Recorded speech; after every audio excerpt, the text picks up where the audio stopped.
Yesterday, your antenna received 42 television channels. Today, you're getting 27. What happened before you buy a new antenna, amplifier, television, or start climbing around on your roof? Stop. Because there's a good chance nothing is wrong with your antenna at all. And in the next few minutes, we're going to figure out where those missing channels went. One of the most frustrating things about over-the-air television is that reception can seem almost magical. You perform a channel scan. Everything looks great. Then, weeks or months later, a station disappears. Sometimes several disappear. The temptation is to blame the antenna. But an antenna is a surprisingly simple device. It doesn't suddenly wake up one morning and decide it doesn't like channel 15 anymore. Something changed. Our job is to figure out what. And we're going to start with the easiest fix. Start with a fresh channel scan. Television manufacturers use different names for it. You might see auto scan, auto tuning, channel search, broadcast scan, or simply scan for channels. Go into your television settings and look for something labeled channels, broadcast, antenna, or live TV. Make sure the television is set to antenna or air, not cable. Then run a complete scan. Don't interrupt it halfway through. Your television is searching through the broadcast frequencies available in your area and rebuilding its channel list.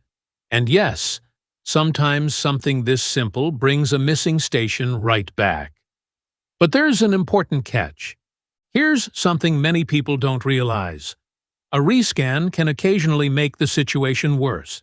Suppose one of your stations is temporarily weak because of weather, interference, or some other short-term condition. You run a channel scan while that station is weak. Your television doesn't find it, so the television removes it from the channel list. Now you've turned a temporary reception problem into a missing channel problem. That's why I don't recommend repeatedly rescanning every time a picture breaks up.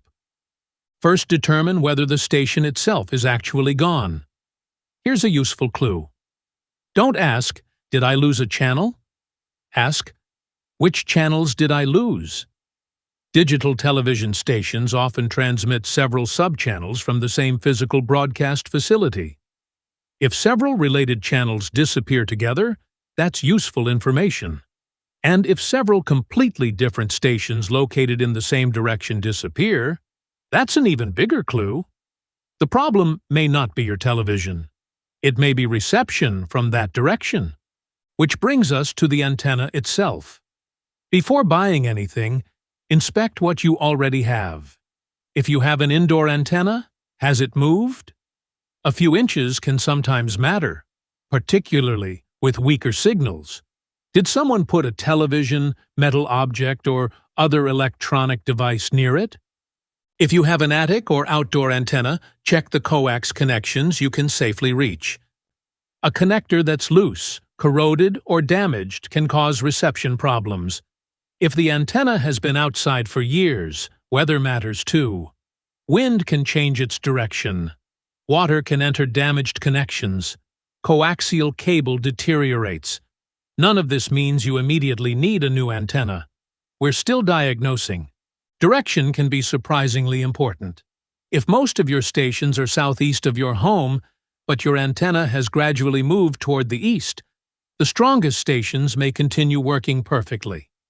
It's the marginal stations that disappear first. That's why losing only a few stations can actually be evidence that the antenna is still working. The system simply doesn't have as much signal margin as it once did.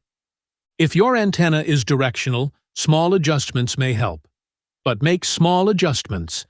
Don't spin the antenna around wildly and then wonder where everything went. Here's another reason reception can change, even though you changed absolutely nothing. The environment changed. Trees grow leaves. Wet foliage can affect signals. Weather conditions change. Construction introduces new obstacles. Even large vehicles and nearby electrical equipment can sometimes affect marginal reception. That's why a system that barely works in February may behave differently in July. The important word is marginal. Strong signals usually remain strong.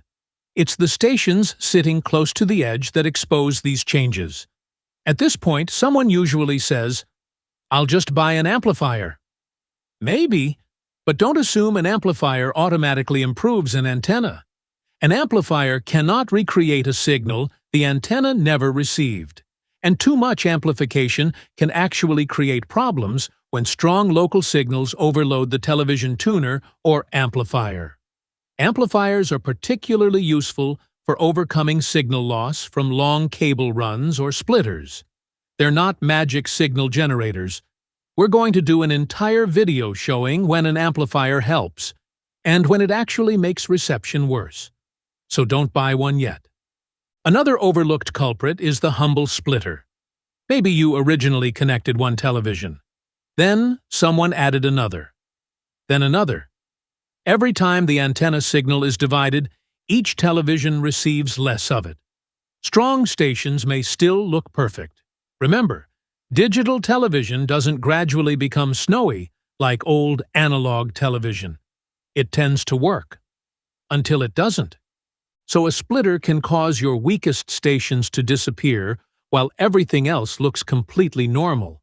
And occasionally, the problem isn't in your house at all. Television stations perform maintenance. Transmitters experience failures. Stations change equipment. Broadcast facilities can operate temporarily at reduced power. So, before dismantling your antenna system because one station disappeared, check whether the station has reported a technical problem. If every other station works normally, the problem may be miles away from your television. So, if channels suddenly disappear, here's the order I'd use. First, identify exactly what disappeared. Check whether those channels are related. Inspect the antenna and accessible connections. Think about anything that changed in the house. Check splitters. Consider weather and seasonal conditions. See whether the broadcaster itself is experiencing problems. And then perform a fresh channel scan when you're reasonably confident the stations are available. Only after that would I start spending money. And that brings us to one of the most misunderstood pieces of television antenna equipment: the amplifier. You've probably seen products promising more channels, longer range, and stronger reception. Sometimes they're right. Sometimes adding an amplifier actually causes you to lose channels. In our next test, we're going to deliberately create both situations and show you exactly why it happens. Free over-the-air television still works remarkably well when the antenna system is set up correctly. The trick isn't buying more equipment. It's understanding what the signal is telling you. I'm Wade McCook, and this is TV Antenna. Thanks for watching.